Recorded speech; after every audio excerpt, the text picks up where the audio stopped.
Some may find the following disturbing. Discretion is advised.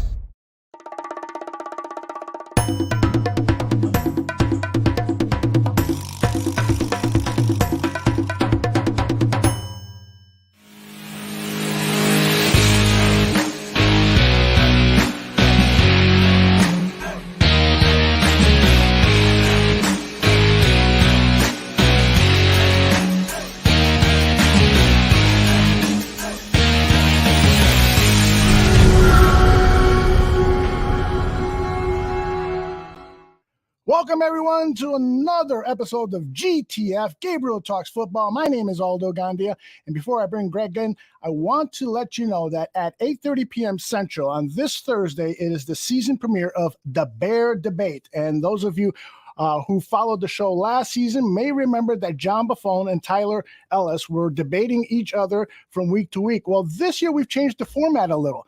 We are bringing in guest podcasters and bloggers on the Bears to debate each other about the hot topics regarding the Chicago Bears. This Thursday is our season premiere, and I hope you will join us. More news on that on tomorrow's Bear Your Souls with Dan Aguirre, myself, and, of course, Johnny Santucci. Let me bring in the very, very talented and good-looking. I'm good. How are you? I am well. We have our first guest of the season, and I couldn't think of a better person than this gentleman. You were a recent guest on his show, right? No, we were, Adam and I were on Ross Tucker's show. Because Ross was taking shots at the Bears, and we both kind of threw stuff back at him at the same time. I love it. So he said, okay, I'm going to get both of these guys on, and we can have a three-way debate. So we did. So I might have to play the role of Ross Tucker today to get something. Let's bring Adam in now. Look at him. Look at him in his studio office. How are you, Adam Rank? I'm doing really well. You know, it's nice to, I guess, finally be back home in a way because, you know, over the last couple of weeks, if you watch NFL Network, I did a full week of GMFB, turned that into a trip to Cincinnati. And then I was in Chicago for Bears camp last week. So now I feel like I'm home till February. So it's a good feeling. It's exciting. And it's great to be on with both of you. Great. Well, it's great to have you on with us. Yeah, indeed. For those who don't know, who've been living in a cave for the last few years, Adam Rank is, of course, with the NFL Network. And for the last, year or two, has been the host of his own podcast, The Sick Podcast with Adam Rank, which focuses on the Chicago Bears, the NFL, and you can find it all over the place.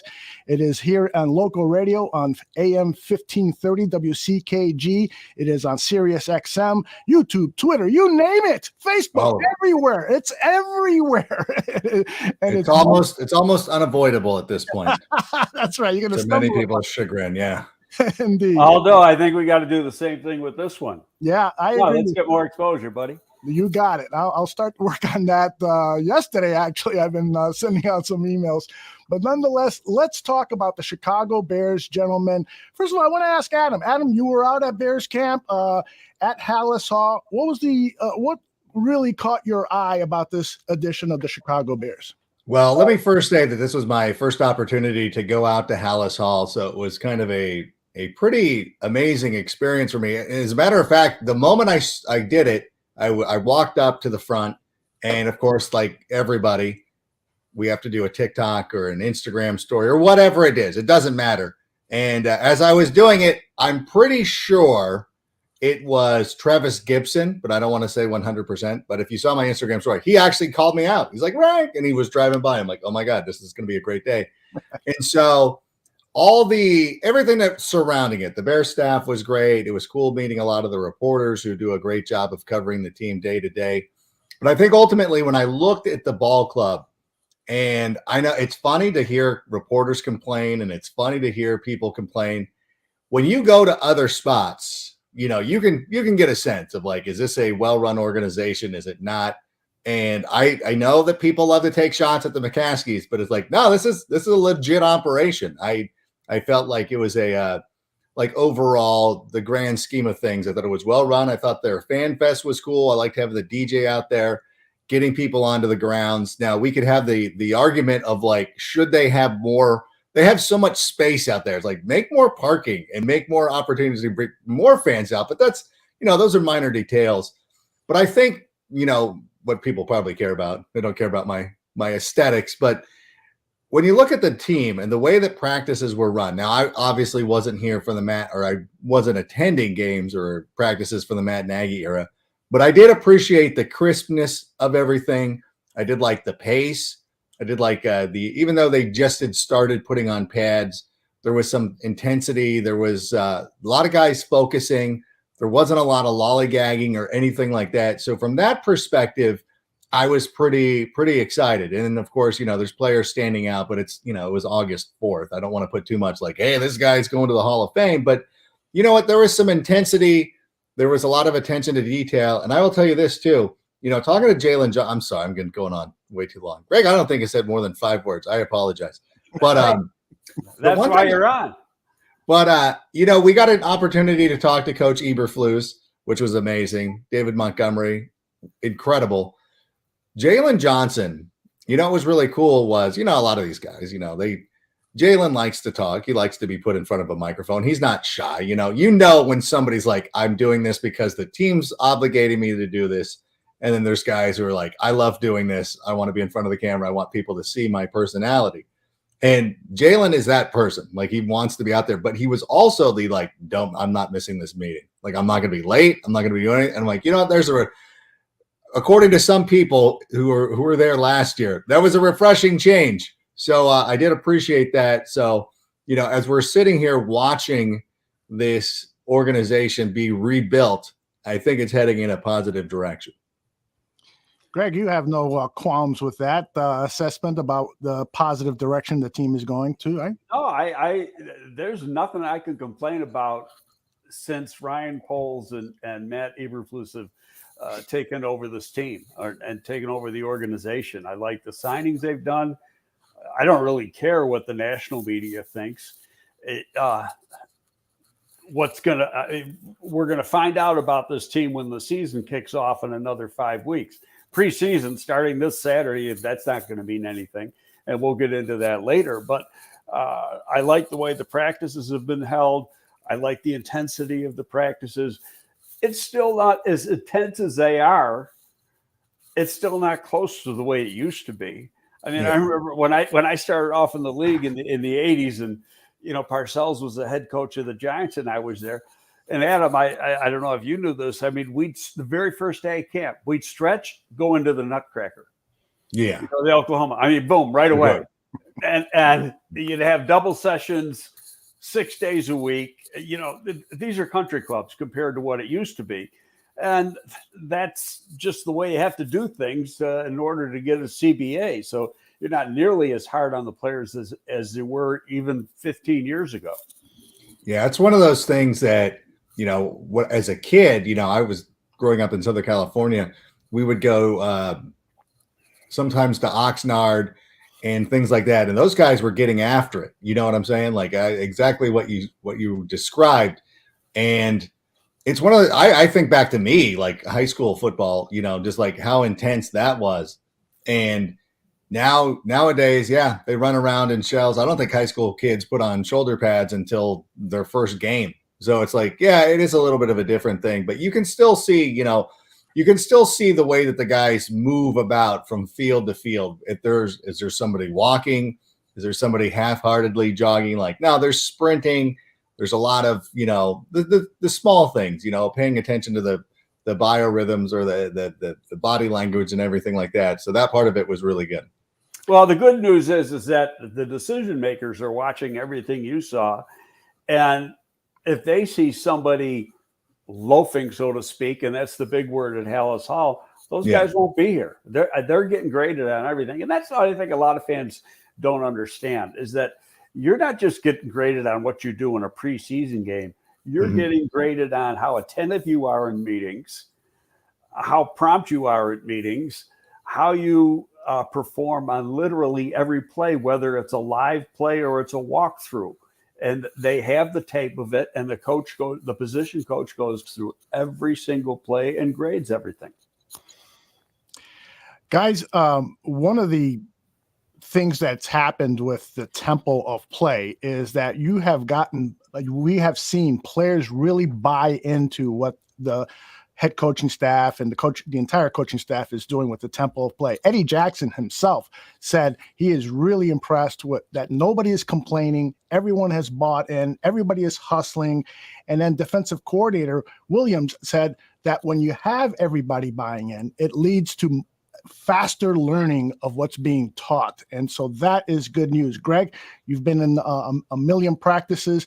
Can you relate to that when you have players buying into a system and buying into hustling and not complaining, that adds to team chemistry? Or is this just shish kumbah, rah, rah, rah? No, you have to buy in. If you don't buy in, you're left behind. And then it becomes peer pressure. And the guys who are the real leaders of the team, they're leaders because they push hard themselves. They've got a lot of energy themselves and that desire to be a great player. They're going to push the other guys, and the guys that don't accept being pushed, they're going to be left behind. And Adam, I got to ask you about Tevin Jenkins, because that's been one of the dramas. You know, this new regime has gotten a lot of hard luck starting with the Larry Ogunjobi thing, and then throughout, and now the Tevin Jenkins drama or mystery. I want to ask you about that, but first, let me play a clip of some of the responses he gave to questions at his most recent press conference. Stand by while I load this up. Just in general, I'm here for Chicago Bears right now. I'm here to play football for the Chicago Bears, and that's what I want to do, and that's what I plan on doing right now. What's your relationship with the coaching staff, and how do you feel that they feel good or bad about you? From my understanding, I love the coaches. We have no animosity towards each other. We talk to each other every day. Has there been any point where you have felt like it would be in your best interest to get a fresh start somewhere else?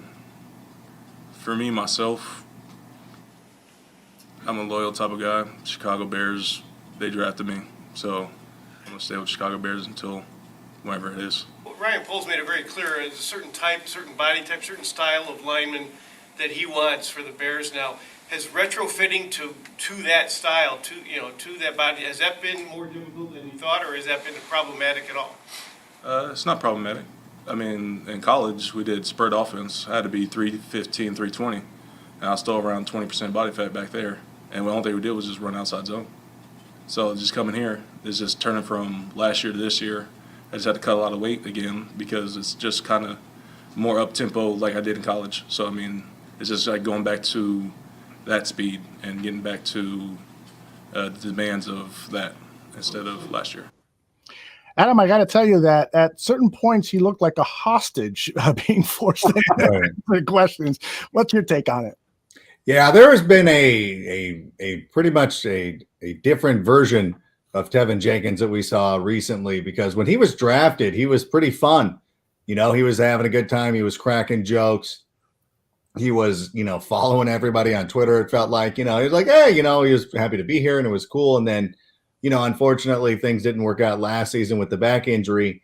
And now it just feels like, and you can tell from the tone of the questions, and then listen, the reporters have to go out there and they want to get the story and they want to know what's going on. And football teams are not very open all the time with how things are being run. Although I will say that, every time that Ryan Poles has come out and said, like, this is what we're doing, that's exactly what the team does. Like, we're not going to necessarily spend a lot of money on free agents. We're not going to, necessarily draft an offensive player with these first two draft picks. And like every time it's like, yeah, he's done exactly what he said. So at some point you're like, well, maybe Ryan Poles is telling the truth. Maybe he is working through an injury. We just don't know. And so it gets kind of an intense conversation. It's like when you're at a dinner party and there's two people fighting and you're like, oh wait, what's going on? What did I miss? You're watching the Gilmore Girls and Luke and Lorelai are fighting over some bedroom set. You're like, this is what it feels like. I feel like I'm Sookie all of a sudden. What did I walk into here? And so I want to know what's going on, and hopefully I think that for most people, and listen, I'm as guilty of this as anybody. Now my joke, I don't feel was that bad because I said, let's trade him for Kyle Pitts, which listen, I don't care who you are. There's just about anybody on this team. Like, I'll trade you for Kyle Pitts right now. But I was, it's whatever. I hope he didn't take that personally or anything like that. But I think ultimately, and I think everybody would be in agreement on this, is that we hope is whatever happened at the beginning of camp, that it becomes a non-issue and it becomes something that we look at, similar to the way that people in Cincinnati look back on the era of Jamar Chase cannot catch the football. Remember that? Remember that when he was a bust and everybody's like, we should have taken Penny Sewell. We talked about that last week. Yeah. 'Cause he had some drops in the first week of camp or the first 2 weeks of camp. So all of a sudden he couldn't catch anything and he was a bust. then he's in the Super Bowl making great plays, 4 months later. And they were saying the same thing about Joe Burrow. Like, if you go back and look at some of the Joe Burrow comments about him coming back from a knee injury, they're like, oh, this guy, he was a bust too. He wasn't going to work out as well. So I hope, and again, this is hope, as I don't really have the inside, because that was really the thing about, being there is, trying to get the down low. And, because I have a different relationship with the people who work for the team. So they kind of, they know I'm not there as Chicago media. I'm there for the NFL Network. They know that I'm a Bears fan. Like, there's stuff like, okay. So it's like, hey, but for real. And normally, you can sit there and people will be like, what happened? Like, but there was none of that. Like, people were like, yeah, we don't know. Like, it's an interesting situation. So we'll see. And it's fun to see him back out onto the field. You see some of those glimpses too. Like, we haven't seen a lot of tape of him from his first couple of practices, but there's times you're like, oh yeah, this guy, there's a reason why he was a first round graded talent. Mm-hmm. And hopefully, I'm not going to get into the speculation or anything like that because I just don't know. Right. But I'm hopeful. Again, I'm toxically optimistic as a reporter from the Athletic. It's an Angels reporter. It's not any of the Bears guys. Sam Blum, who's an Angels reporter, called me toxically positive because I'm not sitting there, ripping the Angels all the time. But in any event, I just feel like, listen, okay, let's see what happens. Like, we don't know. Like, this is the thing. And Greg, you probably know, I don't know. It's got to be interesting for you. And I was talking to Scott Pioli about this recently too. And it's like, this has to drive you guys crazy. Cause like, what did we know? Like, back in the day, like, we wouldn't know anything. I remember going to like Chargers camps and doing stuff like that. The only thing that we would ever hear about from camp would be like, hey, if, Steve Hartman and Chet Forty were there at Chargers camp, and they'd give us a little thing, and they're, but now it's like everybody's got a camera, like everybody's Tarantino walking into Bears camp now. Just everybody's got a camera out, everybody's filming everything. Like, a guy sneezes, you're like, oh, he's got COVID. Like, no, it's like, you guys, there's the what was it? I think it was a Parcells phrase about paralysis by overanalysis, like that kind of thing. Like, we know too much sometimes, but I don't know. We'll see how it goes. People overreact to what goes on. Training camp is what it is. It's training camp. And you're starting off basically at square one and trying to build on that. And what media wants, or a lot of media and a lot of fans want, is execution right away. They want you to be, I hate the phrase mid-season form, but it might be a good one. No, perfect. That's what they want. Day one, first practice. And so, oh my God, Justin Fields looked awful today. He missed 2 passes. Guys will wide open. So what? It doesn't matter. The part of practice and learning in preseason is just making sure you're throwing to the right guy. If you miss the pass, you miss the pass. It's the execution, learning your assignments. That's why you have practice, 6 days a week. And you go through this process, you build on every day, and you're working on certain parts of your game every day, be it, third and long, first and long, second and short, whatever. And there's things that just aren't going to be cohesive every day or every play during camp. And some of the criticism, I hate it, number one, because I'm a positive person like you. I'm always looking at the glass half full, but I think it's not needed. It's overly done. And you're going to have a game Saturday, and there's going to be some bad plays. And first of all, they're going to play vanilla offense and vanilla defense. Not going to be close to what we're going to see against the 49ers on opening day. And there's going to be critiques. Oh, the offensive line sucks. The defensive line sucks. You don't have a good penetrating three technique or whatever. No, it's not about that. It's about evaluating individual players. Yeah. Not evaluating a team. Let me jump in here. Hold on, but all that, it's important, and I think this is what's important for fans to know. I say this on my show. I've said this probably 1,000 times, but I always use the analogy of playing golf. And there's times where you play, the pin's in the front, and you're 150 out, and you pull whatever club is you use to get there, and you hit the ball perfectly, but you land, let's say, 10 yards behind the pin or something. My friend, we were talking about that. He's like, too bad. I'm like, what are you talking about? Like, I hit that ball perfectly. Like, I'm not like, all you can worry about is is your form good? Did I get a good swing on it? Did I make proper contact? And I think that's what you really want from these practices. And it was I would throw it back to last week. I think it was Tuesday.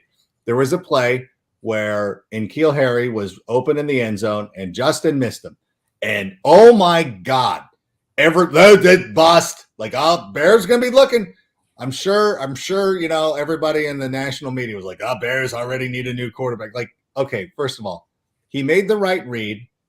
Harry was in the right spot. That's the takeaway that you need. And then they ran the play again, and Justin hit him. Like that, you're going through the process is what you're doing. And you just want to be sure everybody's in the right spot. They worked it out. It's there. That's what we should be taking away. It's a really good point. Exactly. Greg, I wanted to get your take on Tevin Jenkins. You wrote for the Windy City Gridiron about the Tevin Jenkins situation. And in that article, you mentioned that you had talked to a couple of general managers who took Tevin off the board. Tell us what you have heard about Tevin Jenkins and about football character and all that stuff. Well, since then, I've talked to two more. And, there's 32 teams. So obviously not everybody's going to have that opinion. But there is a question about his football character, his desire, his work ethic, his toughness. Some people want to call it pseudo toughness or fake toughness. Now you watch tape, and that's a physical player. I mean, he can physically dominate people. Mm-hmm. You love some of the tape, but does he really love the game? And these are some of the questions. And I had a conversation. It was a text conversation with a guy after, the press conference the other day. And this guy had seen the press conference, and he goes, "That's exactly what I was talking about when I talked to you last May." And so now my personal opinion, I'm glad that the Bears did that. I think they purposely threw him out there. Yeah. That if there is a lack of toughness or a lack of maturity, and we don't know exactly what it is because they're not about to tell us. Yeah. But if there is a problem in that area, then you know what? He needs to be put in tough situations. Mm-hmm. And then you're going to find out a lot about him. And then he's going to respond. And how he responds is going to determine if he's here or he's somewhere else. Mm-hmm. Yeah, that's why you bring in a player like Riley Reif, who is one of the most well-respected players in the NFL. Now, talent-wise, yeah, he's good enough to be an NFL starter. I think his absence last year might have hurt the Bengals in the Super Bowl. I don't know. Your quarterback's getting sacked 7 times. But I think probably more important than anything is his leadership in the locker room. And again, we're not privy to these type of conversations. I'm curious if Riley was talking to Tevin after that press conference or talking to him before it or whatever, and kind of helping him and working through these things, because it's a tough adjustment, to come into the NFL. The NFL is not an easy place to be. And, he was in a Power 5 conference, no doubt about it. But Oklahoma State is still not the same. You're not going through the crush of press that a lot of these guys have gone through, like had you gone to an SEC school or something like that. So to me, I hope that was a learning experience for everybody. And again, if this ultimately leads to Tevin Jenkins being a 12-year quality starter for the Chicago Bears, then again, hopefully this will just be something we look back on and be like, remember when people were questioning this guy? Which is what I hope is the case. Exactly. I've learned this, and it takes longer for some people to learn how to become pros than others. Yeah. You know, some think it's a simple ride. It's not a simple ride. It's very tough. And what I had this in a text conversation the other day with a guy, and when you're out there, you're competing against men, and that's the way they earn their living. This is their livelihood. And so they're not giving anybody an easy streak or a pass. It's like, you better compete hard because you're not taking my job. Yeah. And so, you know, and some guy can come in and say, well, I'm a second round pick, I got it made, yada, yada. It's not the way it goes. I don't care if you're a first round pick or an undrafted free agent. You have to perform. And the guys who perform, the coaches, and especially in a situation like a Tevin Jenkins, this group didn't draft him. They could care less where he went, whether it was second round or seventh round. Yeah. They just want him to perform up to his ability. His ability's way up here. So far, he hasn't shown that. He's shown flashes. Yeah. But now it's up to him, and especially with this new group, now that he's back on the practice field, it's to be as dominating and physical as he can possibly be. Yeah, it is one of those things that, and you got to remember his age too. Sorry, Aldo, I keep cutting you off. Please. But like, you know, I think about it too, like where I was working. I was working, where was I? I worked at Disneyland through most of my college career, through the Disneyland Hotel. And I was not like, there was like things I did that you look back on, and you're like, what an idiot. Like, I'm a dummy. Like that was me. Like, I was like, you can't be mad at anybody but yourself.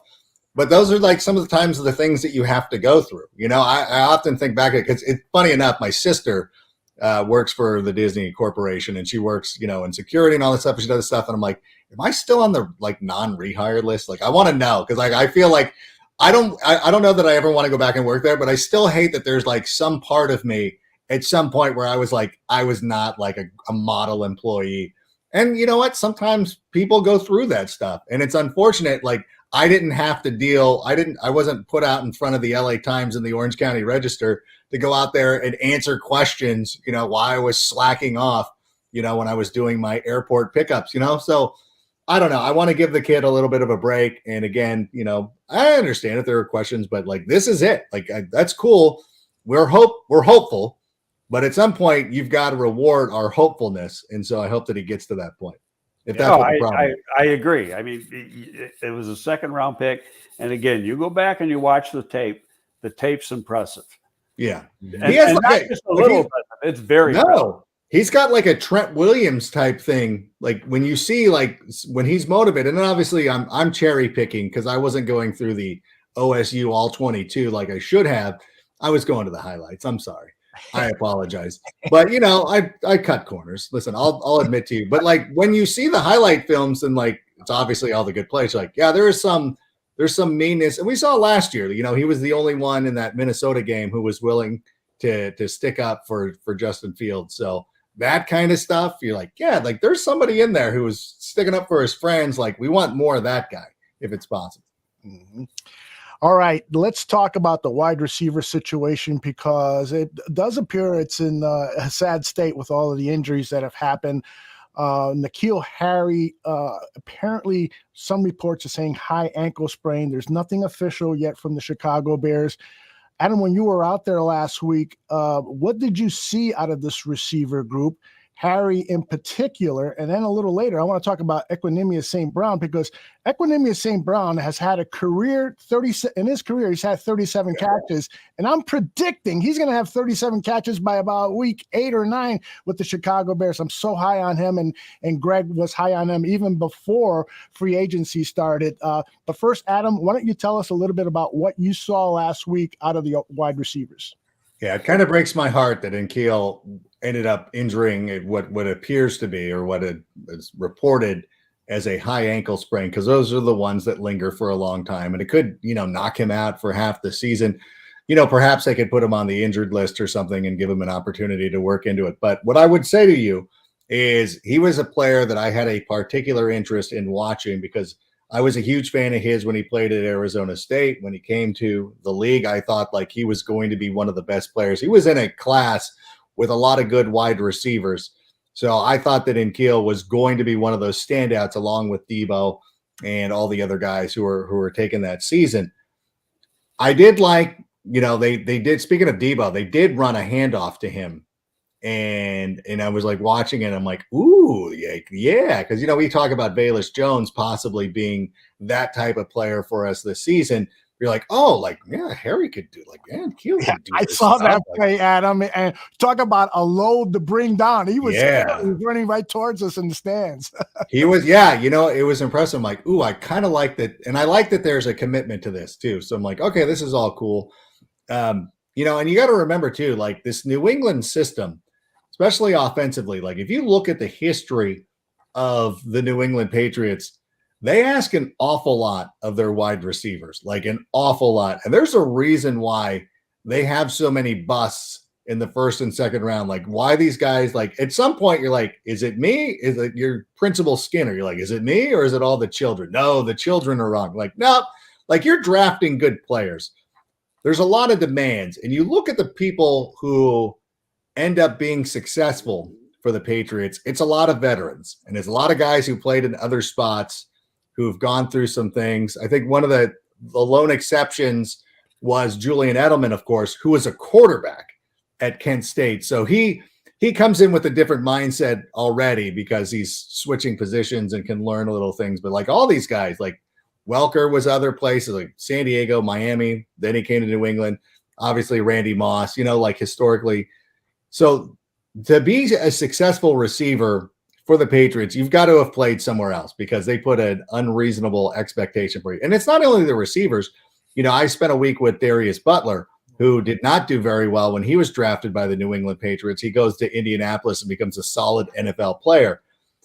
So that's what I was looking for N'Keal Harry. Like, he's not going to come out. He's not going to be, a number, like he's not going to be, a 140 reception guy, but he could be a very valuable piece to a wide receiver room, which is why it's disappointing to see him go down. And it's funny too, because I was sitting there going back and forth with some of my NFL Network colleagues, and they didn't do anything. They didn't bring anybody. I'm like, you know what? Like, it's so funny how the perception is about like, if you throw 90 million at Christian Kirk, then like, oh, see, they're helping their quarterback. Like, would it have helped if the Bears would have given N'Keal Harry 90 million? Would you have been like, see, they solved it, done, because they wasted all this money? Like, and it's probably a hot take.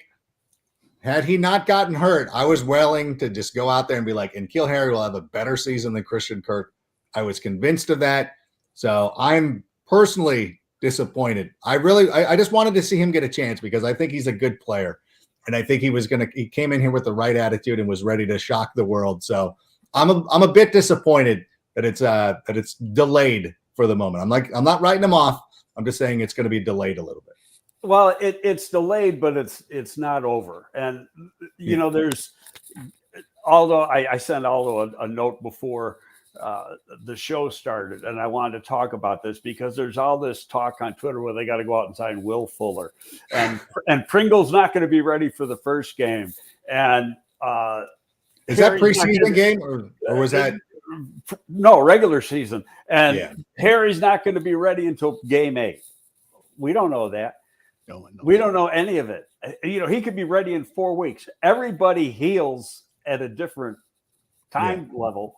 It depends on their body. It depends how severe the injury was. We don't know. With Pringle, we don't know what the injury was. Did he pull a quad muscle? Did he tear a quad muscle? Or does he have a real deep quad bruise? Well, if he's got a real deep quad bruise, he might be out 10 days. If he's got a muscle tear, that's a different story. They don't have to tell us what it is in the preseason, and they're not about to tell you what it is. Now, they may with Harry because he's going to see a specialist. Now, I'd be interested in knowing, is he going to a doctor out of town or a specialist here? Because if he's going to a specialist here, I know who that doctor would be because of his connection with the Bears orthopedics, and that guy is very, very good. But and he'll give a good idea based on the swelling and X-rays, and they might even have to do an ultrasound and to find out, exactly what the estimate is of when he'll return. And you've got options. you can keep him on. If you think he's going to be back by week 3 and be strong by week 3, then you're going to keep him on the 53. They've seen enough in a week and a half of practice to know if he can help this team. And is he better than, say, 5 other guys? Is he better than, the rest? Is he one of the top 6? And I know he can play special teams because he played special teams in New England. So yeah, that's what you got to be able to do that if you're not going to be a starter. So if it's going to be longer than that, you could keep him on the 53 at the final cut down, then put him on IR. He misses 4 games, and you bring him back. It's in that 4 weeks, he's rehabbing, he's getting himself ready to play, and then you put him out. It's a quarter of the season, big deal. Let's look at this in a positive light, not a negative light. And Pringle, I would be shocked if he's not available the first game. He might not play in the preseason, but so what if he doesn't play in the preseason? Yeah, I'd be shocked if Pringle's not there too. I don't think it's. I don't know. I don't think it. I shouldn't say one way or the other, but I'm not a doctor. I'm just going on what my experience is. Throughout the league with different kinds of injuries. I know you get an MCL sprain, you're talking a couple of weeks. You guys can be out a couple. And so different injuries are different things. High ankle sprains take longer than low ankle sprains. Yeah, it's the way it is. But again, what's the severity of the injury? Then there's this talk, people say, we got to sign Will Fuller. I wouldn't sign that guy if he was the last receiver in the world. He has missed 42 games in his career. He only catches half the balls that are thrown to him. And he's missed 25 games in the last 3 seasons. Yeah, too many people who play fantasy football who, and I guess this is my fault. But, it's like, hey, no, Will Fuller, what are we going to do? If you get Will Fuller, I guess, if you anticipate in N'Keal Harry's, if let's say he was going to miss 4 games, signing Will Fuller, it's as a joke, you'd be like, well, there's the 4 games, that N'Keal will be out. And you're like, I'm not sure of that. I could not guarantee you that Will Fuller would make it those four games that we would need him for. So unfortunately, again, and that, but Greg, this too, who they respond with when they bring in people, I think is telling, how serious these injuries are. Because if they did sign Will Fuller, you'd be like, oh wait, something's serious because you're desperate. You were desperate at that point. But if they bring in other guys, I think kind of surprising. Dede Westbrook is out there, which again, I don't know enough, but I'm like, that's a solid player. He's had a couple of seasons where he's had at least 60 receptions. That's what we need right now. We don't need we have the number 1. That is always the one thing that I look at people and I'm like, well, what is it? We have the number 1. When everybody's they didn't do anything they didn't add to the receiving room. It's we have the number 1. And if you look at the way that the Packers ran their offense last year and where Luke Getsy is coming from, of course, is Davante Adams had 169 targets. And that's, what? And if Darnell Mooney is that type of player, you could funnel him 170 targets, no doubt about it. Then we need some of the other guys to step up. I always kind of make okay, at this point of their careers, and I'm sorry, this might be a hot take, and if you guys want to roast me for this, it's fine. At this point of their careers, Aaron Rodgers is better than Justin Fields. I'm sorry to have to tell you guys this. I apologize. You can put it. I'm sorry. I got to say right now, Rodgers might be a little better than Justin Fields. I got to say it. Listen, this is a lot of people think I'm very biased, that I'm very one-sided. No. I'll tell you this right now. Aaron Rodgers, at this point of their careers, better than Justin Fields. Just saying. I think that's a fair statement. That's the honesty that I'm giving you. And Davante Adams, Darnell Mooney, similar thing. But if you look at it and you're like, okay, this is the way the Packers ran it, is they didn't trust any of their other receivers. Or Rodgers did. I think it was mostly Rodgers. So there's I'm funneling all these targets to Davante Adams. I'm throwing to my 2 running backs, Aaron Jones and A.J. Dillon. Well, we've got David Montgomery and Khalil Herbert. We need a tight end who can score touchdowns like Bob Tunyon did a couple of years ago. We got Cole Kmet. You can start to mix and match. And maybe it's a Kirkland version compared to where those guys are at their points of their career. We're okay, I can kind of see where the Bears could be successful if they were, running the ball more and not having, like, I don't know, you don't necessarily need 5 number ones out there to have a successful receiving core. So I don't know. I think it's non-nuanced to say that the Bears don't have quality receivers. Indeed.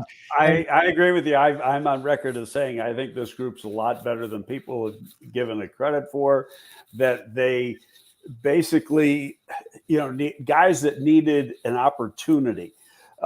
Pringle last year, for the second half of last year, was the number 3 at Kansas City. And he did a pretty damn good job. He caught 42 passes. He had to work his way into that situation. He had to grow into it. Last year, St. Brown was number 5 at Green Bay. Getsy coached him every freaking day for 3 years. Yeah.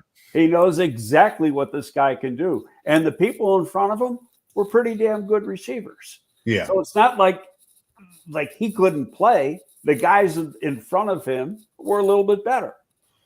Yeah.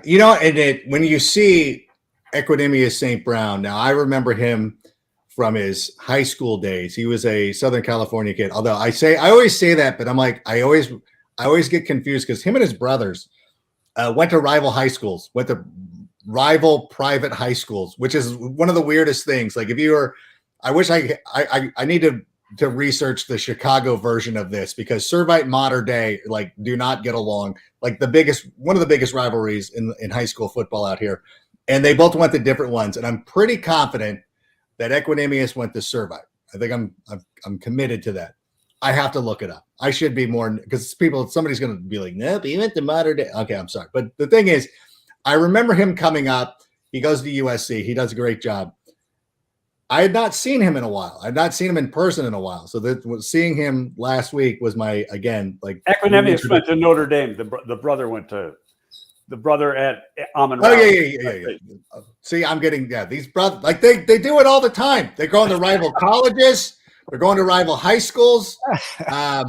It's a confusing family. And their dad's last name, they added the Saint too. They were Brown for the longest time. Then they became St. Brown. It's an interesting family. So cool guys. Their dad's amazing. But it's confusing, is what I'm saying. But this is the first time I was able to see him in person since his high school days. And oh man, you forget how big he is. You're like, God, I forgot this guy. In high school he was taller, but now he's like a monster. Like compared to NFL players, like he's a monster dude. And he was another one of those guys that I was trying to keep an eye on, because I still felt that anytime in Green Bay that they weren't going to him, I'm like, I mean, obviously I'm not Aaron Rodgers. So I'm like, what am I missing? Like, what did I not see that he's been buried so deep in this depth chart? Because like MVS, who a lot of people love, I'm like, that guy drops too many passes. I don't know why. He's very fast, of course, but it's like, I don't know. I don't get it. And so I'm excited to see him step up. I'm excited to see Byron Pringle get his opportunity. I was smirking when you were talking about him working to be the number 3 guy. I was only laughing because they always try to make Mecole Hardman like the guy. I'm like, even last year, you can go back, watch the fantasy show. I was like, I don't understand why they always think that Hardman's better than Pringle, but whatever. What do I know? And then at the end of the year, it might be a little faster, but that's about it. That's it. Like everybody gets enamored with that. And like, dude, that guy is no, like Pringle's like a receiver. Like he's a good player. So I'm excited. I hope he gets a chance. And again, that goes back to what you were saying with Getsy and Equinemius is, they work together. Well, Ryan Poles was one of the guys who brought in Byron Pringle. So right. He obviously knows what he's getting with this player. So again, I hope his injury is not too severe, and I hope we see him back very soon. Well, I'm on record as saying on this show weeks ago, because I know both the St. Brown brothers very well as far as from a scouting point of view.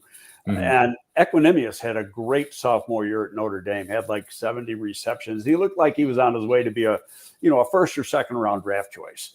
Then the next year, his junior year, they had lost Kaiser as the quarterback, and they went Ian through. Book?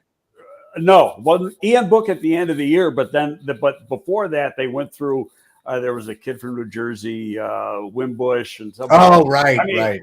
I mean, nobody could hit water from a boat. No. And his production drops down to like 33 catches, and then there was people saying, well, he's got this entitlement attitude because the father is can be like that with sometimes, and so he drops to the 5th round or 6th round or whatever the hell they got him.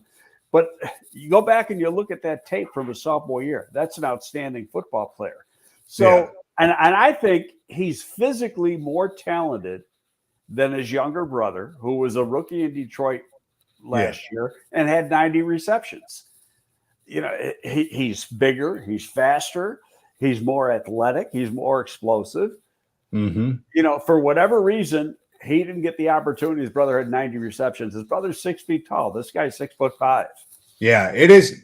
That is very true. And remember, Amon-Ra St. Brown is also somebody who benefited who went down? TJ Hawkinson went down, and one of the receivers who was playing above him. And they brought in Jamison Williams. So I don't know.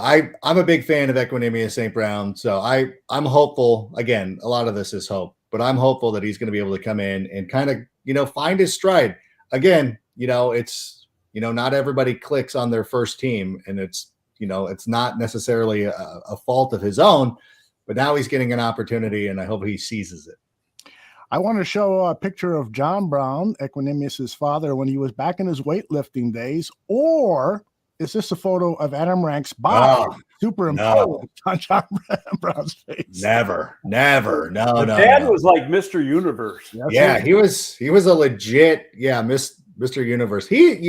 I know he's a cool guy. Like he's a good dude. Like I do know, and of course, even though I don't work for the high school, I don't work for the Orange County Register anymore. I know all the guys who still cover the preps, but they met him and dealt with him, and they're like, yeah, he's cool. Like, it's super cool guy, super nice guy. I've seen him at games before, so he's still imposing though. I don't want to get it's like, he's all yoked up, but it's like, okay. And then you got me, who looks like the before version of Captain America. So I don't want to walk too closely to him.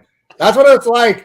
I was filling in for GMFB. I'm like, I'm the before version of Steve Rogers, and Kyle Brandt is the finished product. That's okay.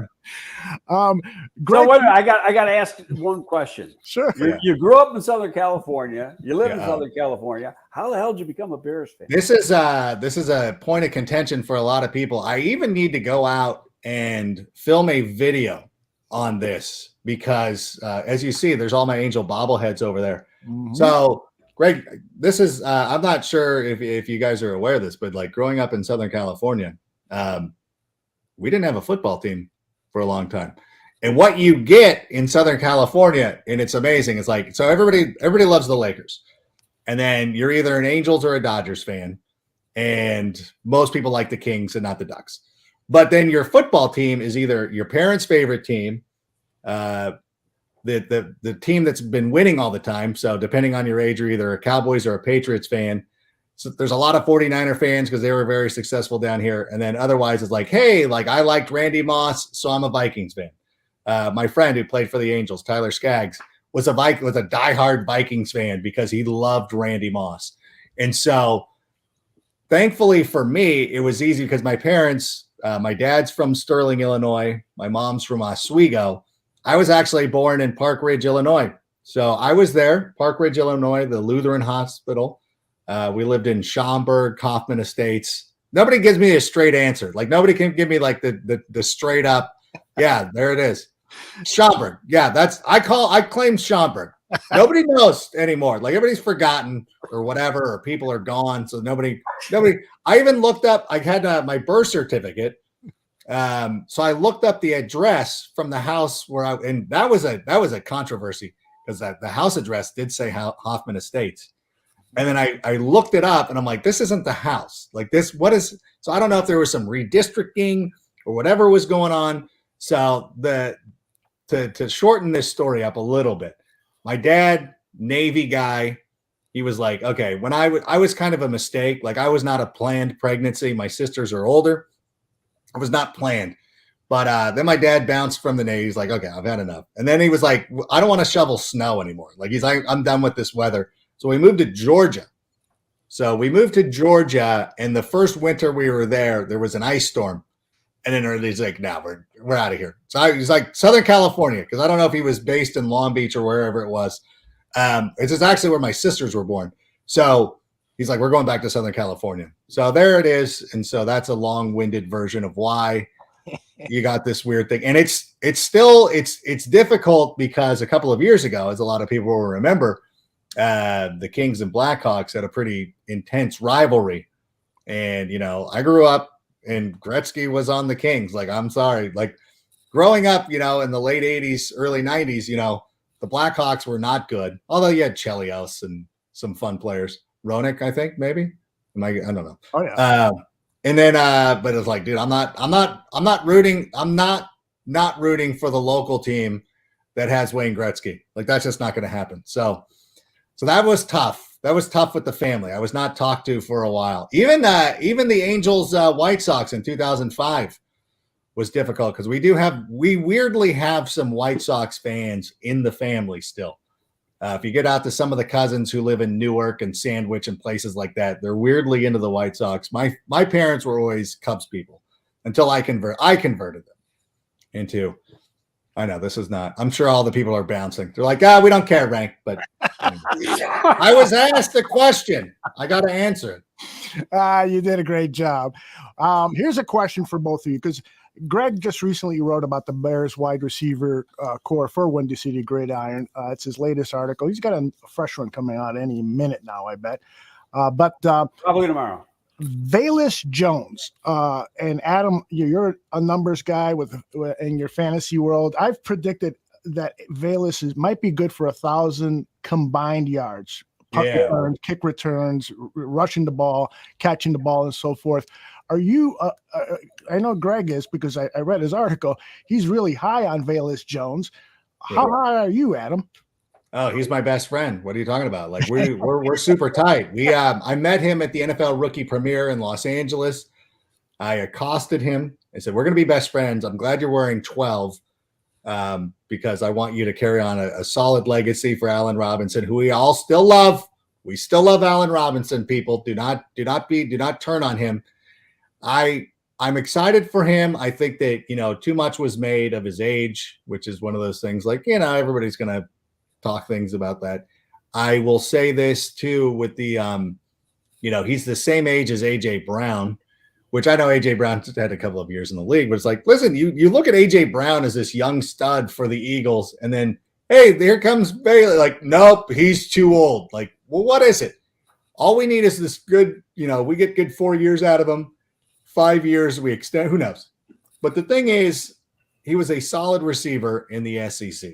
Like, this is one of the things I don't get too, is like when people are like, they didn't do anything. It's like, if you would have came into this draft and said, listen, we're going to use a day 2 pick on one of the better receivers from the SEC, would you be accepted? Would you be accepting of this? Be like, of course. And it's not a player that everybody might have been familiar with. Although I will say, somebody on my Twitter timeline before the draft had asked me about Velus Jones. And I was like, yeah. I go, you know what? I go, that's interesting because I remembered him at USC, obviously. And then he went to Tennessee. I didn't follow the Volunteers as much as I should have. And once we drafted him, he went back and he looked and you're like, wow, I didn't realize how well he catches the football. Like, I always thought of him as a special teams ace, which I'm expecting from him this season. They might not use him that way because they might need him as a receiver more than we had originally anticipated. The one thing that I really enjoy, though, is I don't want to put a number like 1,000 receiving yards. I know you're saying all-purpose yards, but I think that he's going to lead the rookies in pop plays, like in YouTube plays. Like, I think he's going to be one of those players that you look back at, like, he might not have 1,500 receiving yards, but you think he's the best player in the league because every week he's doing something special. Mm-hmm. I think he has that kind of ability. And I think that's honestly what the Bears are looking for him to do. Like, he's being drafted with a specific purpose in mind. Stretch defenses, get loose, get deep, play solid special teams. Look at the Bears draft. There is a huge emphasis on guys who can play special teams. So I'm looking for him to be a solid contributor. I don't want to. I'm not going to probably draft him in my fantasy teams because I don't think there'll be a consistency of production, but I think there'll be a consistency of big time plays. And I think that's where he's going to win people over. He's just going to do magnificent things, and you're going to be like, wow, I just love this guy, and I love the way he plays. See, I'm with you on that. I don't know if he has 1,000 combined yards, but I think, you go back to Tariq Cohen when he was a rookie. Good call. He had big plays.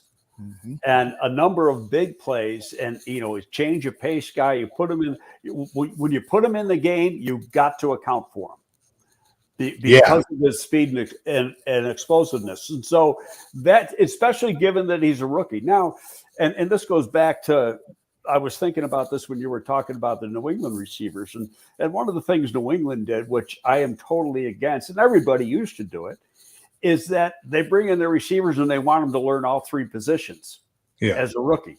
That's really hard to do. What teams decided to do is, no, I'm putting you here. You learn X and play X. And this guy's going to learn the slot, and this guy's going to learn Z. And then once they catch on, then you put a little more on their plate. And that way you get more production out of them early. Because when you give them too much, I don't care if you're a 4-3 guy or whatever, and Kevin White was a perfect example of 4-3-5 that played 4-7 because they gave him too much. There was too much on his plate, and he played slow. Yeah, that's a huge issue for sure. Adam, I told you we'd go late, and so at any point that you need to lift off, let's do one more question. Okay. I was promised. They're like, you're just going to do 15 minutes. Go out. That's what I said. I said one segment, just 10 minutes, real long segment. Maybe 15. No, it's a pleasure to be on with you. But I know I can hear it's early on it's not early on the west.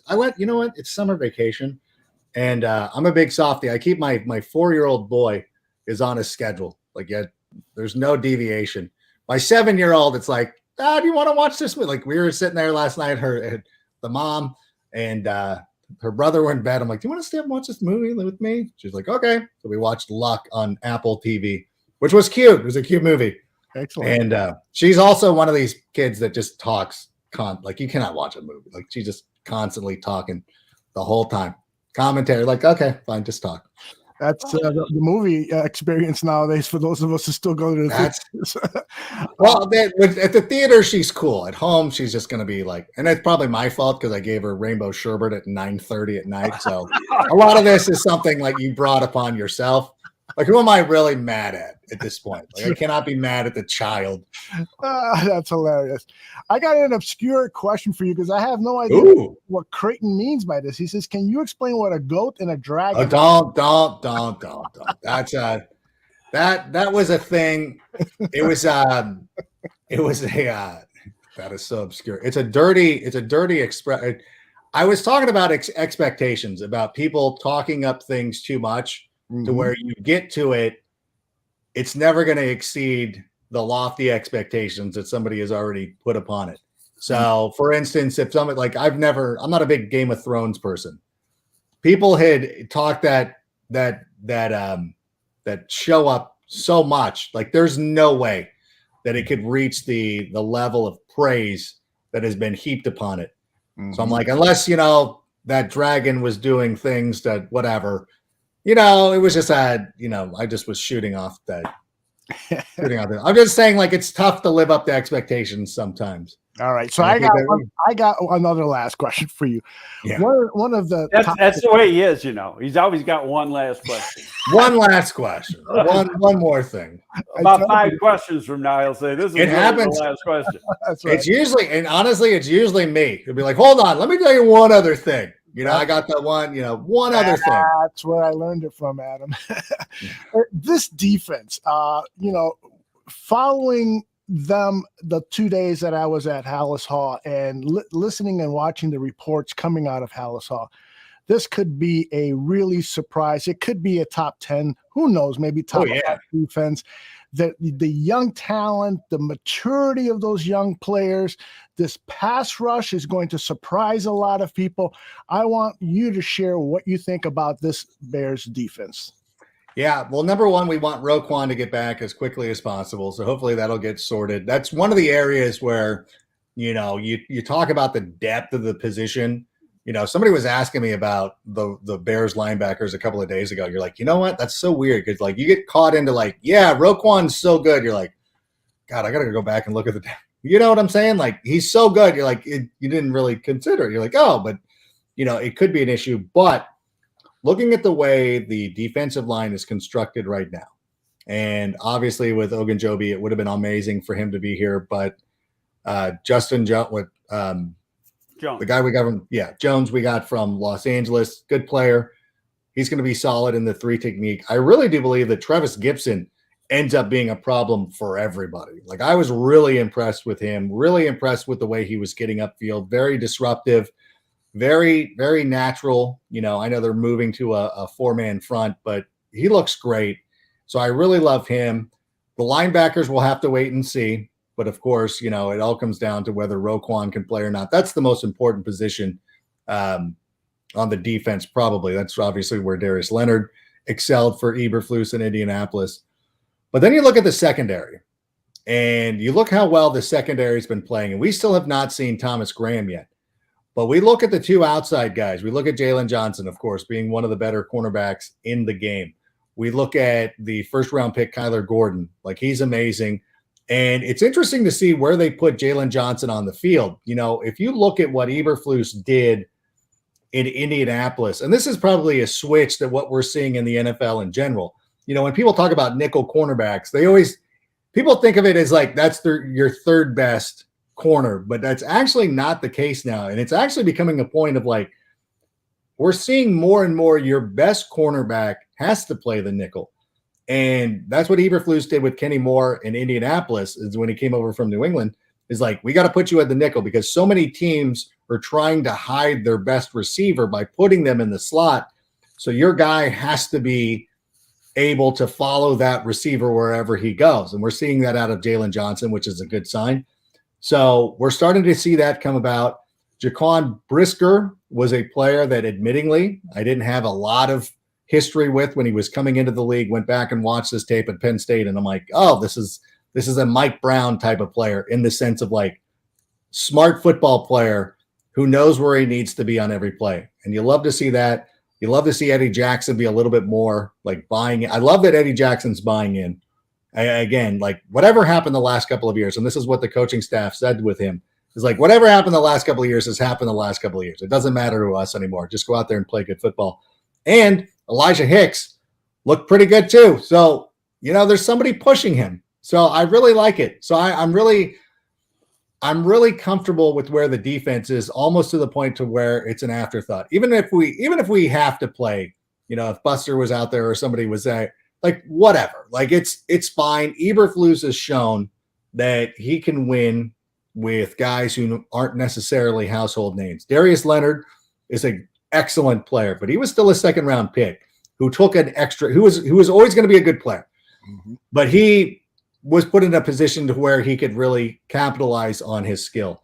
DeForest Buckner was like really the only like player that they brought in who was like already a household name that they put into that defense. Otherwise, a lot of dudes that a lot of people had not heard of who went out there and were one of the top defenses in the league. So I feel very comfortable with where the Bears are right now defensively.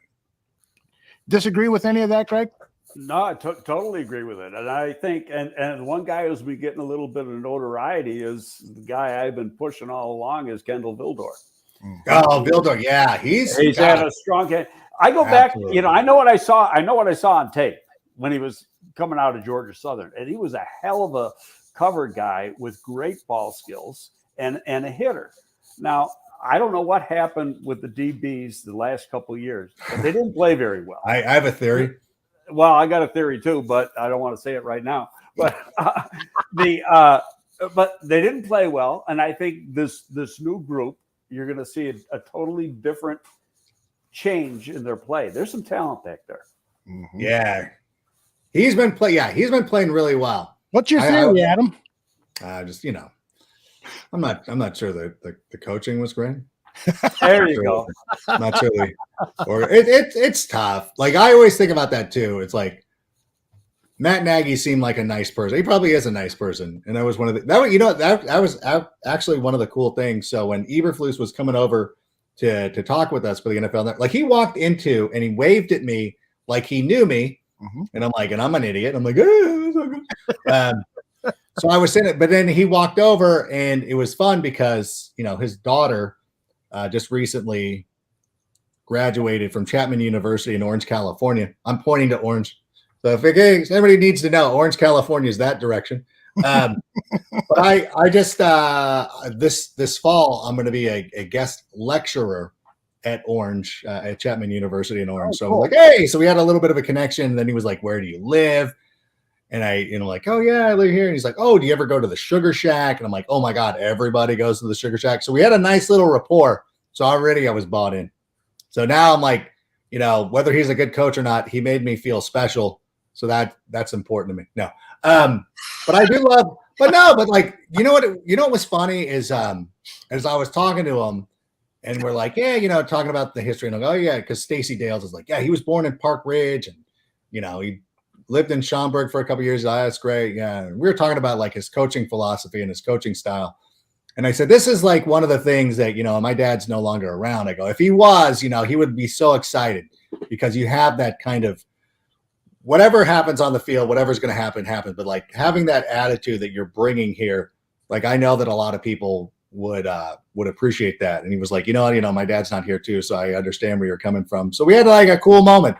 So I'm a big believer in stuff like that. And I know a lot of people, they want to live in 2022 and they don't think that defense matters and things like that. But it's like, you know what?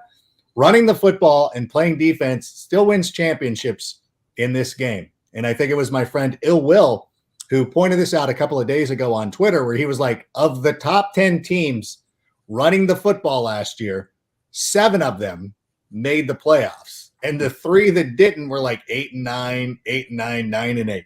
So and I know some of that is like when you're winning, you're running and things like that. But I still think that, if we have a team that goes out there and plays excellent defense and is running the football with great efficiency, we're going to win a lot more games than we're going to lose. So I'm happy with the direction and everything, and I'm happy with the coaching staff at the moment. I could turn, but probably won't.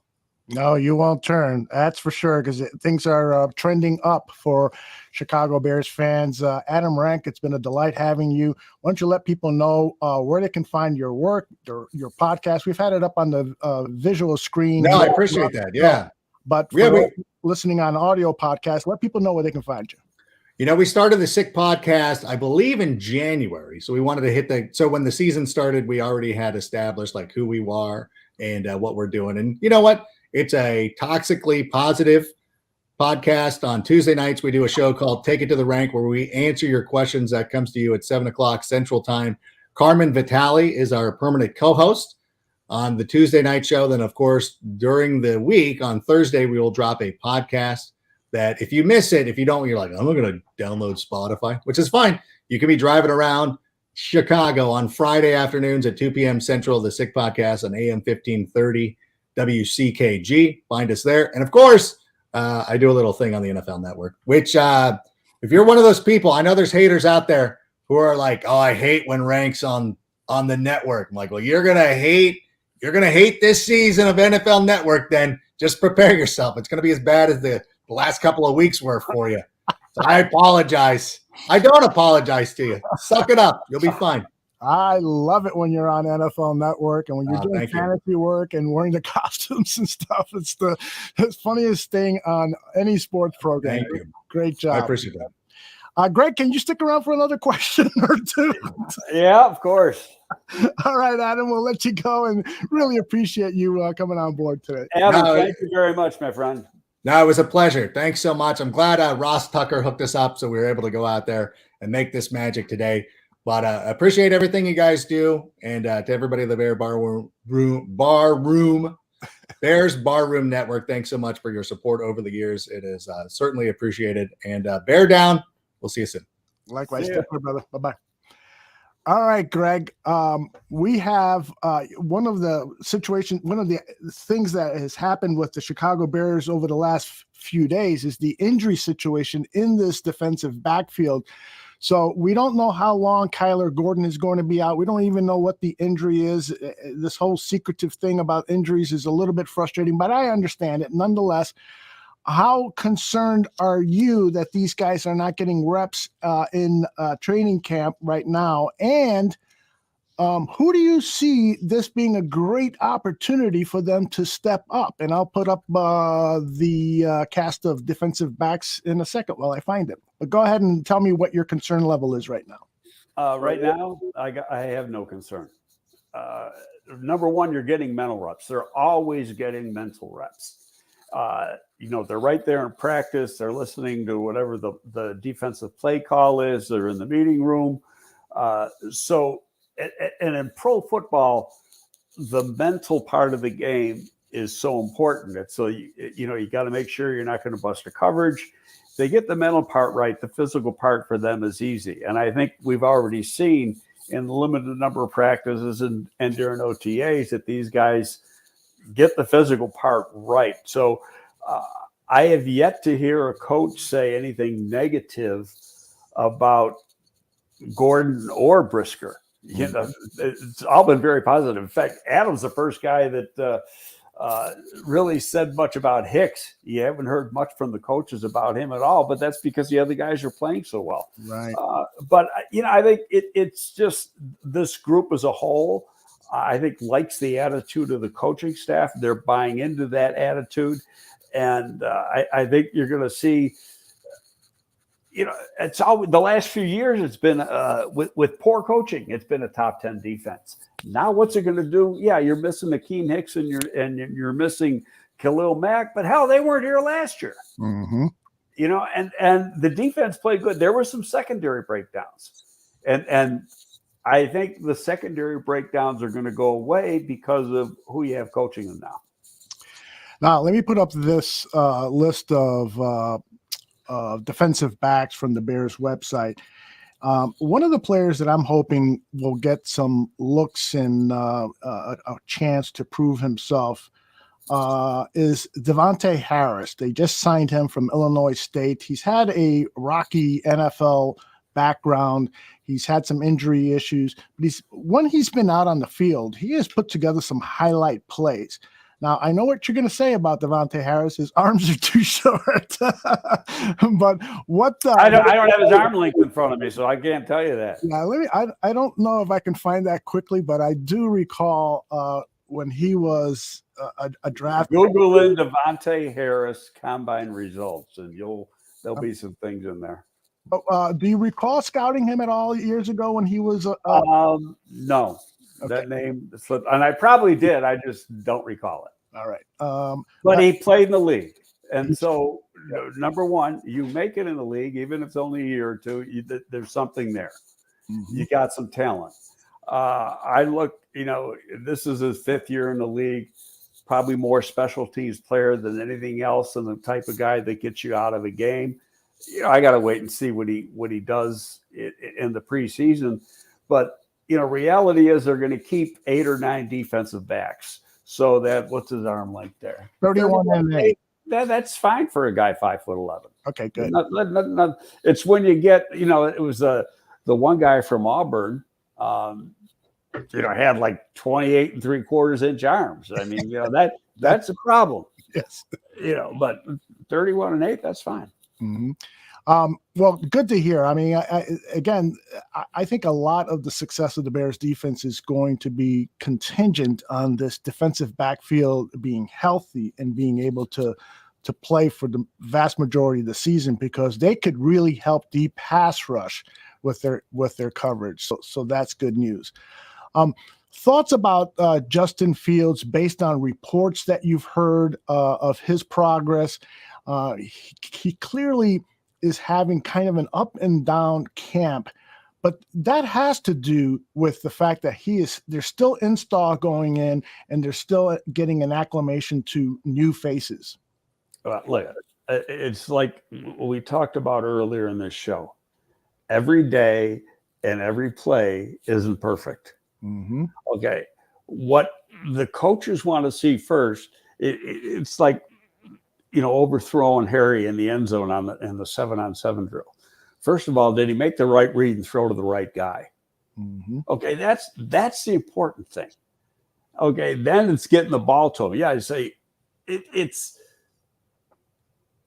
there's little things that can happen, little breakdowns, and when you're watching yourself, you don't necessarily know what the breakdown is, Mm-hmm. but the coaches do, and then they bring attention to it to the players when they get in the film session after practice, because they go through the tape. Mm-hmm. And you're trying to teach, you're learning a new system, offensively and defensively, and you're trying to teach the players the system. And the meeting room is very, very important when you review the tape of practice, and you go through each play and you relate to the players what the mistake is. Mm-hmm. Here's what you did, this is what you should have done. What you want is that the player never makes that mistake again, or seldom makes that same mistake again. And that's how you grow. You especially with young players, you want the arrow constantly going up. Now they're going to hit a young player, especially a rookie, and Justin's only in his second year, and he's a rookie in this scheme. The arrow's going to be going up, then you're going to flatten out a little bit. Mm-hmm. Okay, now the key is the period where you flatten out just a short period before you start climbing the steps again. And that's what you want. It's because if you flatten out and then you never get any better, then you've already, what the ceiling is, and that ceiling might not be good enough. I mentioned Harris, the defensive back who was signed. Nomad is now asking about Trevin Coley. What do you know about him? I know he's a 28-year-old defensive lineman. Do you have any evaluation you can share with us about him? I really know very little about it. Played in the league a little bit. I think they signed him not necessarily because he's that good, as Blackson's been hurt. Yes. Yeah. And so he's missed some time. Mm-hmm. But this guy, this is 6th year in the league. It means he's made a team for 5 years. Mm-hmm. You got to have something to be able to make a team for 5 years. He's a vested veteran. Mm-hmm. So that tells you a little bit about the player without knowing anything. That tells you something. Yeah, indeed. All right. I think I need to let you go, because paying you overtime is just killing me. I know that double time is crazy. Should we do this again next week? Sure. And I got a wedding to go to on Saturday, so I don't know what time we got to leave, because the wedding's out in western suburbs. So I might only get the first half, and I have to watch the second half Sunday morning. Okay. Which is not a big deal. I mean, You want to go out to practice with me on Thursday? I got to pass. I don't know yet, because my wife is still down and out. She's still home. Yeah. Oh, really? She hasn't gone back to work, huh? No. Oh, man.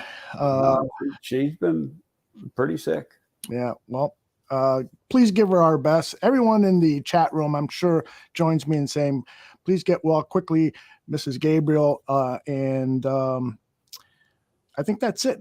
Anything regarding Saturday's game? I know a pregame message that you had to me. You had a list of things you wanted to talk about. This Chiefs game, anything that you want to mention on that before we get out of here? No, I kind of touched on it when Adam was there. And it's more about evaluating individuals, Mm-hmm. And so you're going to get into putting things together, after. Here's what's unique about the preseason. Last year they had 3 preseason games, but it was the 3 preseason games, and then next week you started playing. Right. Well, now, they've changed the schedule. You got 2 weeks in between preseason game number 3 and the opening game. Mm-hmm. And so right off the bat, I think that's going to change playtime for certain people. Mm-hmm. That you're going to see where in that final preseason game, nobody played. I think that's going to change. And especially when you've got a new coaching staff and a new scheme, you're going to, want to make sure that they're ready to go into the season ready. And so I think, it wouldn't shock me that we see at least a quarter, maybe a third of the game of the starters playing in that third preseason game. Because again, you got 2 weeks then until you really kick it off for real. So, but the important thing is how individuals play. Are they good enough to play? You're gonna see basic offense, basic defense, nothing exotic, nothing that that the 49ers can use as far as, they might try to do this, they might try to do that. No, I mean, throw that out the window. It's basically who can play football the best. There you go. All right, we'll leave it there. Greg and I will be back early next week. We will keep you abreast of what time and so forth. The best way to stay on top of whatever we're doing here at the Barroom Network is to subscribe to our YouTube channel or to any of our social media pages like Twitter and Facebook. Our man Retro is doing a fantastic job of managing the Facebook page, and we're going to have exclusive material on that Facebook page. So if you're a Facebook person, make sure you follow the Barroom Network on Facebook. That is our show for today. Thank you to Adam Rank of the NFL Network and the Sick Podcast with Adam Rank. Thank you to Greg Gabriel, the absolute best writer and commentator on Chicago Bears football in the world. I said it here, and I'll say it again and again and again. And thank you all for joining us live. And for those of you listening on demand, thank you very much for listening. Take care, everybody. Bye-bye. See you next week. Thank you.